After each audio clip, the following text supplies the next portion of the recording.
గారండి. సోమనాథ్ మందిర్ పునర్నిర్మాణం నుంచి మొదలు పెడితే ఇప్పుడు రామ మందిరం వరకు అన్ని చరిత్రలు ఇప్పుడు తవ్విపోసుకుంటున్న పరిస్థితి. ఏమంటారు పుల్లారావు? అదే కదా, కొద్దిగా మా మిత్రుడు ఎమ్మెల్యే గారు కొద్దిగా హిస్టరీకి వెనక్కి వెళ్ళాలనుకుంటున్నా ప్రభాకర్ గారు.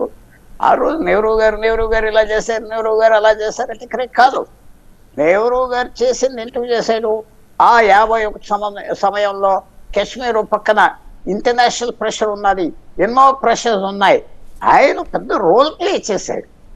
ఆయన చేసింది స్టేట్ క్రాఫ్ట్ అంటారు, దేశ పరిపాలన చేసే వ్యవహారం చేశాడు నెహ్రూ. దేశ పరిపాలన జ్ఞాపకం పెట్టుకోవాలి మనం. ఆయన విమర్శించడానికి ఎన్నో ఉన్నాయి, కానీ ఇలాంటి విషయాల్లో అదో కాశ్మీర్కి ఇలా కాశ్మీర్ ఆయనే సేవ్ చేశాడు. ఆయనే యూఎన్కి వెళ్ళి నేను అన్ని చేస్తానని చెప్పి ఏం ఒప్పుకోలేదు, ఏం చేయలేదు నెహ్రూ తర్వాత. మనం కేర్ఫుల్గా మాట్లాడే హిస్టరీ ఏమన్నాడంటే, మనం వెళ్తే మెసేజ్ బ్యాడ్ మెసేజ్ అంటారు కదా, మనకి చెప్పాడు. కాంగ్రెస్ పార్టీ ఆ రోజు ధైర్యంగా కాంగ్రెస్ పార్టీ నాయకులు రాజేంద్ర ప్రసాద్ ఏంటి కూడా కట్టారు. నేను చెప్పేది ఏంటంటే, ఇది ఒక కంటిన్యూయింగ్ ప్రాసెస్ కదా. కంటిన్యూయింగ్ ప్రాసెస్ అంటే అన్ని రాజకీయ పార్టీలు వాళ్ళు కాంట్రిబ్యూట్ చేశారు. రామ్ మందిర్ ఒక హిస్టారికల్ సిగ్నిఫికెన్స్గా ఉండాలి, తప్పకుండా కాంగ్రెస్ పార్టీ వెళ్ళవలసింది. కానీ ఇందాక ఆయన చెప్పిన నాయకర్ గారు మాట నేను ఒప్పుకోవాలి. పిలిచి పిలవనట్టుగా వస్తే రా అన్నట్టుగా ఇన్విటేషన్ బాగోలేదని నేను కూడా బాధపడ్డాను. అలానే ఎందుకంటే ఇది పెద్ద హిస్టారికల్ ఈవెంట్, ఒక వ్యక్తికి సంబంధించిన కాదు. వ్యక్తులు వస్తారు వెళ్ళిపోతారు, నెహ్రూ వచ్చేది వెళ్ళిపోయాడు. నేను ఇందాక ఏం చెప్పాను మీకు స్పష్టంగా, హిస్టరీలో నెహ్రూ విశేషమైన మేధావి, విశేషంగా చేశాడు. ఇవాళ మనం ఎరక్కి తిరిగి అది చేయలేదు ఇది చేయలేదు పాస్ చేశాడంటే ఆ పరిస్థితి ఏంటి? ఆ రోజు బ్రిటన్ అమెరికా అందరూ భారతదేశాన్ని ఎరగొట్టేయాలి, వాళ్ళ గురించే కదా ఆఫ్రికా ఏషియా అంతా మళ్ళీ తరివేశాడు మహాత్మా గాంధీ అని కక్షతో ఉన్నారు. ఇంకో చిన్న 1 సెంటెన్స్ ఓన్లీ. 1947 ఆగస్టు 14వ తారీఖున మొత్తం తెల్ల ఆఫీసర్లు ఆర్మీలో జనరల్ వైస్ చీఫ్ అందరూ పాకిస్తాన్కి వెళ్ళిపోయి ఏదో మొదలుపెట్టారు భారతదేశం మీద, తెల్లవాళ్ళు అందరూ. అయితే నెహ్రూ ఫేస్ చేశాడు. నెహ్రూ మనం కొద్దిగా ఆయనకి ఇచ్చే గౌరవం వాళ్ళు తప్పులు చేశాడు, విశేషమైన తప్పులు చేశాడు. కానీ ఇలాంటి విషయాల్లో ఆయన ఒక పాలసీగా డిప్లొమాటిక్ మరి రాజకీయాలు మాట్లాడచ్చు కదా ప్రభాకర్ గారు. మరి ఏదో అంటారు కదా, పెద్దలందరినీ కూడా ఒకటే ఘాటిని కట్టేసి ఒకటే రకమైన రాజకీయ విమర్శలు దిగడం కూడా కరెక్ట్ అని అంటారా ప్రభాకర్ గారు? మురళి గారు సందర్భోచితంగా వచ్చినటువంటి అంశం విషయంలో నెహ్రూ గారి పాత్ర విషయం మాట్లాడాను. ఎందుకంటే సోమనాథ మందిరం నిర్మాణంకి వచ్చినప్పుడు భారత ప్రధానమంత్రి రావాలి కండి, పాల్గొనాలి కదా. ఆ తర్వాత కాలంలో కూడా దర్శనానికి వెళ్ళలేదు తెలుసా, దర్శనానికి వెళ్ళలేదు. మీరు గమనించాలి. ఆ సందర్భంగా మాట్లాడుతున్నాం కాబట్టి మాట్లాడాం, ఆ విషయం గురించి వచ్చింది కాబట్టి మాట్లాడాం. అట్లాంటి చారిత్రక తప్పిదాలు అనేక నెహ్రూ చేయటం వల్లనే భారతదేశానికి దుస్థితి వచ్చింది. అప్పుడు మతం యొక్క ఆధారంగా విభజన జరిగిన తర్వాత ఈ భారతదేశంలో ఉన్నటువంటి భారత పౌరులందరి విషయంలో సమదృష్టితో చూడవలసినటువంటి బాధ్యత నెహ్రూకి ఉండే కదండి. లేదు, ఎందుకు లేకపోయింది? అరే నిజాం సంస్థానాన్ని కాశ్మీర్ రాజ్యం మీ పార్టీ నేపథ్యాన్ని, మీ పార్టీకి బ్యాగేజ్ని ఏదైనా సరే దాన్ని ప్రధానంగా భారతీయ జనతా పార్టీ ఇప్పుడు టార్గెట్ చేయడానికి ట్రై చేస్తుంది. బ్యాకర్ గారు, నేనేమంటున్నా అంటే నహర్ కుటుంబం, పండిత్ జవహర్లాల్ నెహ్రూ, ఆయనని హిందూ వ్యతిరేకంగా చేసే కుట్ర చేస్తున్నారు వీళ్ళు. హేరామ్ రామభక్తుడు గాంధీని చంపిన వాళ్ళు ఎవరు? గాడ్సేని దేశభక్తుడిగా కొలుస్తున్నారు వాళ్ళు. ఇవాళ ఎంతకు దిగజారుతున్నారంటే మతంతో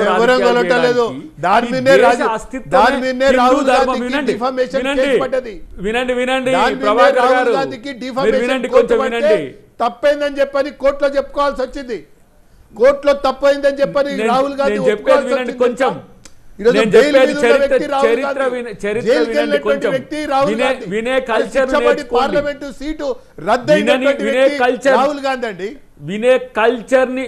కల్చర్ నేర్చుకోండి. ఇది క్రాస్ టాక్ కాదు, వినే కల్చర్ నేర్చుకోండి. నేను చెప్తున్నా, ఈ దేశం బ్రిటిష్ వాళ్ళ చేతిలో ఉంది, హిందూ ధర్మాన్ని వీడలే. మొఘళ్ళ చేతిలో ఉంది, హిందూ ధర్మాన్ని వీడలే. ఇన్వేడర్స్ ఎంతో మంది ఈ దేశానికి వచ్చిండ్రు, సుల్తాన్లు వచ్చిండ్రు, కుతుబ్ షాహీలు వచ్చిండ్రు. ఈ దేశ ధర్మం ఎప్పుడు కూడా హిందూ మూలాలతో ఉన్నది. మీరు ఇవాళ విభజన తెస్తున్నది, విద్వేషం పెంచుతున్నది మీరు. ఒక దేశంలో ఉన్న వ్యక్తుల మధ్య విభజన తెచ్చే, ఇప్పుడు పాలస్తీనా ఇజ్రాయెల్ కొట్లాడుతుందంటే 2 దేశాలు కొట్లాడుతున్నాయి, లేకపోతే ఇరాన్ ఇరాక్ కొట్లాడుతుంటే 2 దేశాలు కొట్లాడుతున్నాయి. ఈ దేశంలో ఉన్న హిందూ ముస్లింల మధ్యన తగాదా పెట్టి బతికే బతుకు ఏం బతకండి? అది విద్వేషాలను పెంచుతున్నది మీరా? ఏమంటున్నాడు మళ్ళీ మోడీ గారు నిన్న, నన్ను వెనకటికి ముస్లింలే నన్ను కాపాడినరు, వాళ్ళతో మంచుకున్న నేను. మీరు విషం చుంపుతున్నది మీరు, ముస్లింలకు రిజర్వేషన్లు ఇవ్వనంటున్నది మీరు, మళ్ళీ మీరే ముస్లింల పాట పాడుతున్నారు. ఎందుకంటే ఉత్తరప్రదేశ్లో ముస్లింలు ఉన్నారు, బీహార్లో ముస్లింలు ఉన్నారు, మధ్యప్రదేశ్లో ముస్లింలు ఉన్నారు. ఏం మాట్లాడుతున్నారు? ఒక ఆయనేమో అమిత్ షానేమో హిందూ ముస్లిం రిజర్వేషన్లు ఇవ్వమంటారు. ముస్లింలకు ఎవరు రిజర్వేషన్లు ఇచ్చిండ్రు? బీసీ కింద ఇక్కడ బీసీ ముస్లింలకు ఇచ్చిండ్రు అంటారు. మీరు కదా ఇవాళ రామాలయాన్ని కూలగొడతారు, మీరు కదా ఇవాళ రాముని ద్రోహులు కాదా? రాముని మీద ఎవరు మాట్లాడదు? ఇలా ఈ దేశ ప్రధాని మాట్లాడింది. ఎవరండి రామాలయం మీద చేయాలి దమ్ముందండి? రాముని మీద మాట్లాడే హక్కు మీకు ఎక్కడదండి? దాకర్ గారు ఒక నిమిషం, ప్రభాకర్ గారు. రాముని కూల్చుతారని మీరు చెప్తారు. ఓకే, మీరు ఒక నిమిషం గారు. ప్రభాకర్ గారు, సుప్రీంకోర్టు ఫుల్ బెంచ్ మతం యొక్క ఆధారంగా రిజర్వేషన్లు ఇవ్వకూడదని చెప్పింది.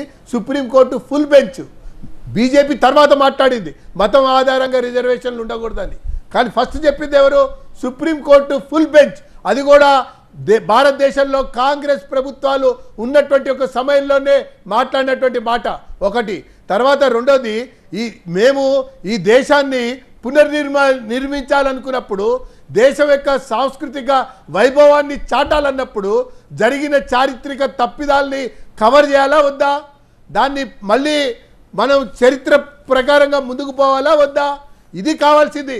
వీళ్ళు మాట్లాడాల్సింది పాకిస్తాన్ మాట కాదు, వీళ్ళు మాట్లాడవలసింది బంగ్లాదేశ్ మాట కాదు, వీళ్ళు మాట్లాడవలసింది పాకిస్తాన్లో ఉన్నటువంటి వ్యక్తులు మాట్లాడుతున్నటువంటి మాటలు మాట్లాడుతున్నారు. ఈరోజు భవ్యమైన దివ్యమైన రామ మందిరానికి అనేక మంది మైనారిటీ సోదరులు కూడా వచ్చి ఈ సంస్కృతిలో అంతర్భాగము. గులాం నబీ ఆజాద్ చెప్పాడండి, నేను కూడా ఒకానొక సమయంలో హిందువునే, మతం మారటం వల్ల ముస్లింలు అయ్యాను అని గులాం నబీ ఆజాద్ చెప్పాడు. ఈ దేశంలో ఉన్నటువంటి కాశ్మీర్లో ఉన్నటువంటి అనేక మంది చెప్పే విషయమే ఇది. అది దేశం యొక్క కల్చర్. ఈ దేశంలో ఉన్న ముస్లిం కూడా రాముని కొలుస్తారు, అది గుర్తుపెట్టుకోండి. లౌకికవాదం కాదు. కాబట్టి ముస్లిం కూడా రాముని పూజిస్తారు.